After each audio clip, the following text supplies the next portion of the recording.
All right, everyone, welcome back to the rankings. We have week 4 here. Yesterday was insane with the Frozen Frenzy. I mean, amazing games all around. Started off with that Battle of Pennsylvania and that crazy action at the end and just kept going on from there the rest of the night. Remember, these are rankings, not power rankings. There's a difference. This is the poll. This is what teams have done all year, not currently who is the best team right now, nor is it would this team be better than this team if they played today. This is solely based on performance all year. And so yeah, going off here, we got the poll from last week. And out of all teams on this poll last week, the only team that will be dropping is Washington. They were 7th, and they're no longer in the top 10. And so with that, we go to number 10. This team dropped 9 spots this week. We have Colorado at number 10. And they're not necessarily the 10th best team. I believe they're much higher than that. They've had some pretty tough losses to some good teams. However, I mean, throughout this last week, they've had a 4-game losing streak, and even though 3 of those were in extra time, they're still at 4 losses, and they've only won 5 of their 9 total games. So I had to put them at 10. They have done really well still overall. It's just I can't put them any higher just because they're losing in overtime or shootout. Anyways, McKinnon, 9 goals right now, 17 points. And McCarr had 4 last night. It was quite the crazy game overall, but he had 4 last night, and he has now 15 total points. He's on a 5-game point streak as well. And Wedgwood's stats have dropped significantly. He had a 927 last week, and now he's at a .899, so just under 900 right now. Not exactly the ideal position, but he's also still at a 2.59 goals allowed per game, so still not terrible, really. But anyways, that is what they're looking at. Blackwood is back. He didn't start yesterday. He's still on their bench, but he's back. So it's going to be interesting to see how he performs and when they decide to put him in. But as of now, Colorado is number 10. Next at number 9, we have Carolina. Same thing as Colorado. They kind of in this weird spot where they are looking like a top 5 team or so, but they just can't, just based on what they've done so far, they're not up there yet. But I have them at number 9. They are on a 2-game losing streak right now. It's a 6-spot drop from last week. But again, their losses are all the tough teams. They've lost to Vegas twice now, including last night, and then they also lost to Dallas. So again, I can't take anything away from them, but here we are at this point where they've lost 3 of their last 4. They're at number 9 overall. Seth Jarvis, 7 goals, 11 points. Really good. Aho has jumped up to 11 points as well. Freddie he's not been able to hold strong just yet. He's struggling. He's still at a sub 900, and he's allowing over 3 goals a game. But again, they've faced some tough competition. And hopefully Kochetkov can be back soon, so we'll see how that goes. Carolina's power play is still abysmal, 10% right now, worst in the whole league. They need to step that up for sure. They are 11th in penalty kill, so it's much better. And they're still getting lots of shots on goal per game, and they're right in the middle of the pack on shots allowed per game. But right now, they are number 9 on the list. All right, next at number 8, we have a new entrant this week on the poll. They were here before in the first one that we did, but they were not here last week. But they're back. We have the Dallas Stars, finally back in the top 10 after their 3-game win streak over some pretty good teams. They have, this last week, they had LA, Carolina, Nashville, Washington. Got 3 of the 4 of those, including wins over Carolina and Washington, so they're back. Andre with a shutout last night. It was a 1-0 game. ESPN was trying to throw that in on the Frozen Frenzy in the middle of the Flyers-Penguins overtime game to see if they could show Ovechkin's 900th goal, and they didn't even score any goals. So great play by Oettinger, or great plays, I guess. He's still sitting at a 909, so he's stepping it up, though. He just had some rough games in that 4-game losing streak. They're getting back up. His stats are getting back up. Dallas, 3rd in the power play, 25th in penalty kill. So, again, offense doing much better than the defense is really overall. Team leaders, we have Wyatt Johnston with 6 goals. He has 10 points as well. And then Rantanen with 12 points, the point leader on the team. They have Florida, Tampa, and Edmonton in the next week. I think really a win for them is getting 2 wins here. Going into number 7, we have the Penguins. They are up 3 spots from last week after entering the poll last week. Last night they had a really brutal loss to Philly. They thought they won, but then goals overturned to too many men on the ice, or I guess like illegal substitution is what they called it. There was no penalty for too many men. It's because there was a delayed penalty on the Flyers. But either way, Penguins have still all year just been looking good, and they've been way above expectations. I mean, most people, I believe, had them as a bottom 2 Metro team, maybe bottom 3. And here they are right now, sitting still near the top of the Metro.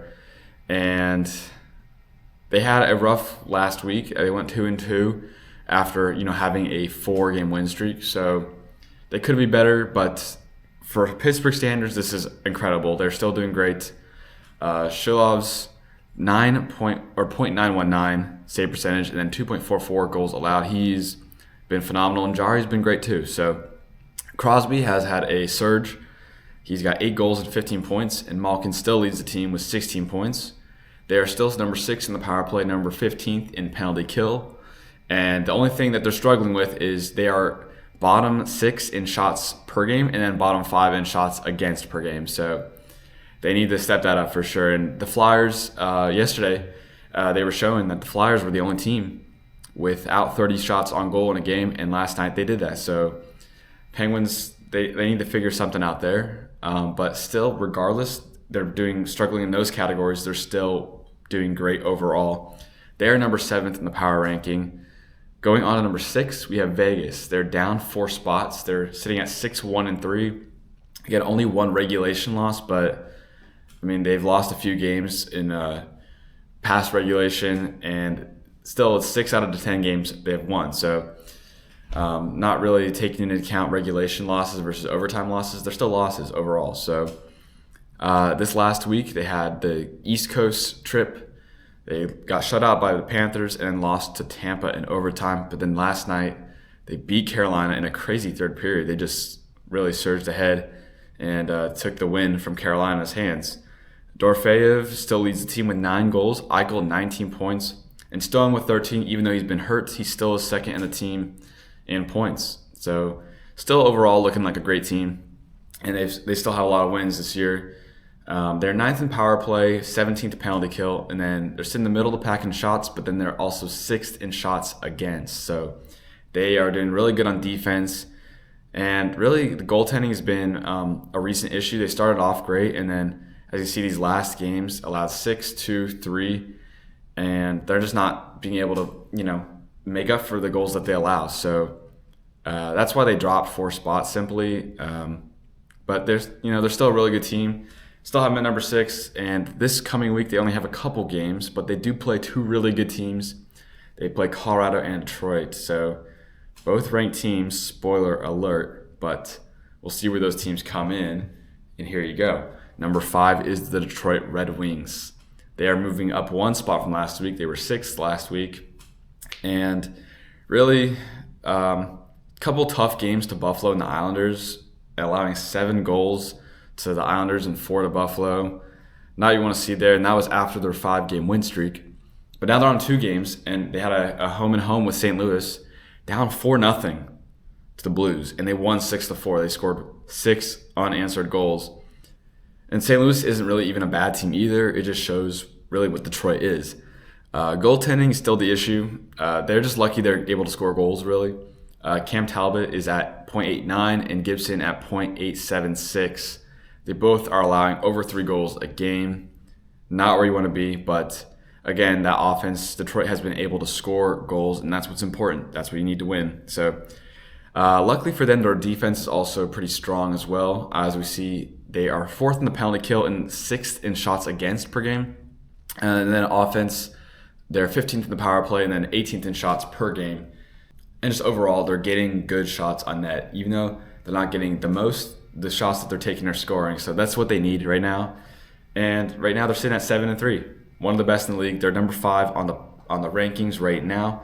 They have a West Coast trip this coming week. They have LA, Anaheim, San Jose, and then ending off with Vegas. So We'll see what they can do. That's always a tough road trip for those East Coast teams. But anyways, they're number 5. Next, we have the Canadians. They're at number 4, up 4 spots from last week. They were number 8. It is just quite the shocker to see them doing this well. I mean, I expected them to be pretty good, but not this good. They are looking amazing. Dobic is doing amazing. He's 6-0 right now. He's got a .93, and then he's also allowing less than 2 goals on average per game. This last week, they had 4 games: Calgary, Edmonton, Vancouver, Seattle. They won all but the Edmonton game, which they lost 6-5. That was kind of a brutal game all around. I mean, we know the refs. I'm not even going to speak on it, but we all know what happened in that game. Besides that, they have only 2 games this coming week with Ottawa and Philadelphia, so they have kind of a slow week, some breaks. Right now, Caulfield is leading the team in goals with 9, and Suzuki with 16 points, and then Lane Hudson has just crept into getting 10 points to be top 3 on the team right now. They are 7th in power play, 20th in penalty kill, and then shots per game are not great at all, but then they are allowing they're 12th in shots against per game, so they're doing good there. Defense as a whole has just been great. They're able to score goals as well, so Montreal is number 4 this week. Now at number 3, we have the Winnipeg Jets. Really, they didn't deserve to go up this week, just based on their performance this week. They did go 2-2, and they did beat Minnesota, but their other win is Calgary, and then they lost to Seattle and Utah. But the only reason they really went up is that overall they are still 7-3, and teams that were above them just dropped simply. Colorado and Carolina and Vegas, they just all fell. So that's why the Jets have moved up from 4-3 this week. Still a great team, of course, just a little bad stretch. Scheifele still leads the team with 8 goals and 15 points. Kyle Connor with 12. Hellebuck, those stats are still climbing up and up because they started off when we had them the first week. They were sub 900. And again, there's only a few games, but now he's up at 926 and 2.26 goals allowed per game. So he's definitely stepping in. And Comrie's 2-0. The games he's played, he's been great. So there we are right here. Jets are 3rd in power play and number 1 in penalty kill still. So it's just overall a really good performance by the special teams for the Jets. And this coming week, they have Chicago, Pittsburgh, and LA. Really, they should win all 3 of these games. Maybe they'll drop to Pittsburgh, but this will basically solidify them maybe as number 1 team if they can win all these 3 games, especially since Chicago has been doing so well recently. But we'll see what they can do there. All right, and at number 2, I'm so happy to say we have the Utah Mammoth. They've been so fun to watch. They just had a 7-game win streak, but then lost it last night to Edmonton. But nevertheless, they're 8-3, so they're still doing great. Cooley has now taken the lead on the team with 8 goals, and Schmaltz still leads the team in points with 17. Vejmelka has dropped below in 900, but I mean, overall, again, it's similar to what Detroit was doing. Their offense is just scoring so well. This week, their goals that they've scored, 3, 3, 6, and 7. Just amazing. So they're scoring lots of goals. Even though they're allowing some, they're still being able to make up for it on the offense. And Vanacek has played a few games, and he's holding it down too. So really in goal, they're just all doing well. Vejmelka, even though he's still sub 900, still doing great. Utah as a whole is 14th in power play, 23 in penalty kill, but then they're 8th in shots per game and 3rd in shots against per game. One of the only 3 teams sub 25 shots allowed per game. And this week, they also have a very chill week. They have a home game versus Tampa, then they travel to Buffalo this week. So not too bad for them. They should be able to get the Buffalo game, hopefully, for them. We'll see what they do, though. They could be the first team to hit 10 wins, really. So anyways, number 1, going up 4 spots from last week, we have the New Jersey Devils. Simply the best team right now. They're 8-2. They were 8-1, and they had the 8-game win streak, and they lost it last night in a really brutal game to Colorado. But even though they lost 8-4, I really couldn't find any reason to put them below 1. Yeah, last night was Markstrom's first game back after that injury, and maybe he just wasn't ready, or he just, maybe it's just Colorado being Colorado. He allowed 8 goals last night, so his season stats have now gone up to a 5.13 goals allowed on average and a .830. He still had over an 800 save percentage last night, despite allowing 8 goals. So just goes to show how many shots that Colorado was taking. Jake Allen is 5-0. .923 and 1.93 goals allowed on average. He's been great. So I expect him to probably play 2 of these games on the West Coast road trip still. They started off with Colorado, and then this week they have San Jose, LA, and then Anaheim to finish off. I'd imagine that probably tomorrow Allen plays, and then Markstrom will do the Kings game, and then the Ducks will go back to Allen. That's just what I'm going to guess. But right now, Allen's been the better goalie in net. So we'll see what they keep doing. Again, they're scoring lots of goals, just what they need. That offense is just still brutal. Hughes is leading the team in points still. They are 5th in the power play, 10th in penalty kill, and they're 12th in shots per game and 13th in shots against per game. So all in all, New Jersey is the best team right now, sitting at 8-2. Only team with 2 losses overall, including regulation and overtime, because Vegas and Carolina are still with 1, but they have a bunch of losses in extra time. So we do have a few ranked matchups this week. On Halloween, we have number 10 Colorado at number 6 Vegas. Going to be a great game, I'm sure. Saturday, we have number 7 Pittsburgh at number 3 Winnipeg. And then on Tuesday, we have number 5 Detroit at number 6 Vegas. Again, both of Vegas's games this week are going to be Colorado and Detroit, so both ranked matchups.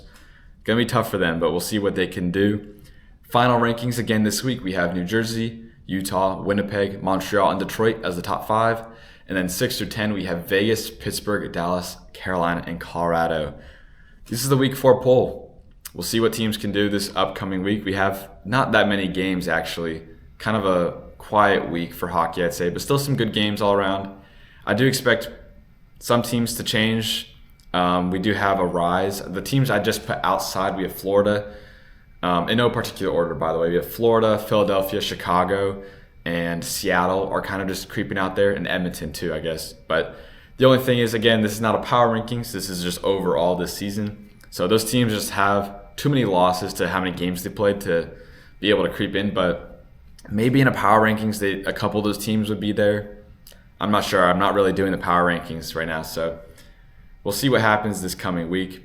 Make sure you stay tuned. We do have a new video coming out that won't be rankings this week as well. So stay tuned to that. Make sure you like and subscribe, and we'll see you all in the next video.